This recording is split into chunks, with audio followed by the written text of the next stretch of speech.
Құдай сақтасын.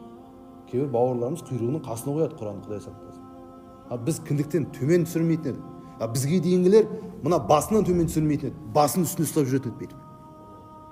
Оқитын кезде алдын ашады, оқиды, сүйеді, көзіне тигізеді, көзің нұры болсын, я Құран деп, жүрегіне тигізеді, жүрегінде иманың нұры болсын деп, басына қайттан оқып қояды дейді. Сөйтіп жүретін еді бұрынғылар, ескілер. Қазір қалай білмеймін, Құдай сақтасын, кіндіктен төмен түсіп кеткен. Бүйтіп жүреді жаңағы бүйтіп. Bir нәрсе дейін десең, а десең, б дейін тұр да. Жаңағыдай. Сол үшін Құранда Алла Тағала не дейді? وَمَنْ يُعَظِّمْ شَعَائِرَ اللَّهِ فَإِنَّهَا مِنْ تَقْوَى الْقُلُوبِ. Құрандағы аят. Кім Алланың белгілерінен бір белгісіне құрмет қылатын болса, Алланың белгілеріне азан, намаз, Құран, зікір, тағы басқа ораза, қажылық, бәрі Алланың белгілерінен бір белгі.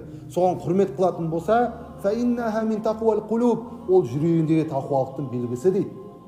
Енді осы аятты керісінше түсініп қараңыздар.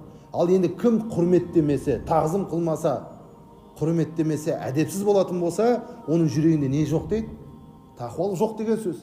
Ал кімнің жүрегінде тақуалық болмаса, тақуалық деген Алладан қорқу. Әл-хауфу минал жалил, жалил болған Алладан қорқу.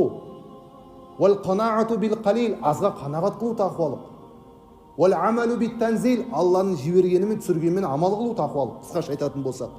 Ал кімнің жүрегінде тақуалық болмаса, Алладан қорқпайды деген сөз, ол жұмаққа кірмейді деген сөз. Түсінесіз ме? Сен ойлайсың, кішкентай бір нәрсе, жерге қойып қойдың Құранды, аяғыңды құбылаға созып қойдың. Аяқты құбылаға созу былай тұрсын. Имам Азам Абу Ханифа радиаллаху анху, мазғаб имамымыз. Мына жақ құбыла болса, құбылаға итакта аяғын созбайды. Және мына жаққа да аяғын созбайды екен. Сонда сұрайды ғой, имам, біз түсінеміз, сіз құбылаға аяқ созбайсыз. Құбыла екеу болып кетті ме дейді екен шәкірттері. Мына жақ құбыла, әдеп қыласыз да құбылаға аяғыңызды созбайсыз. Неге мына жаққа да созбайсыз десе, мына жерде менің Хаммад бин Ибн Сулейман деген ұстаздың үйі деп айтады екен. Ұстаздың үйі бар, көрші, мен құрмет қылам, аяғымды сол жаққа созып жатуға ұялам деп айтады екен. Көріп отырсыздар ма, әдеп қай жерде. Сол үшін имам Азам Абу Ханифаның сөзі радиаллаху анху, біз бірінші ілімді үйретпей тұрып, ілімді үйренбей тұрып, бірінші әдепті үйрендік, бірінші әдепті үйреттік дейді шәкірттерге. Сосын барып ілімге өттік дейді. Ал әдепсіз, тәрбиесіз алынған ілім адамзат баласының несі дейді? Қас жауы дейді.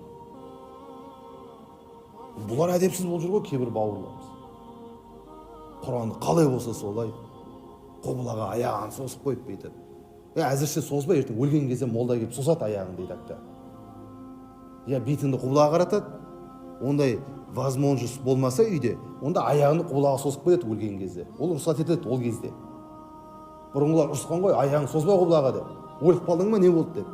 Неге құрметсіздік қылып жатсың? Ұрысатын болған бұрынғылар. Сол әдеппен құтылып кетесің. Әдепсіз ол шайтан.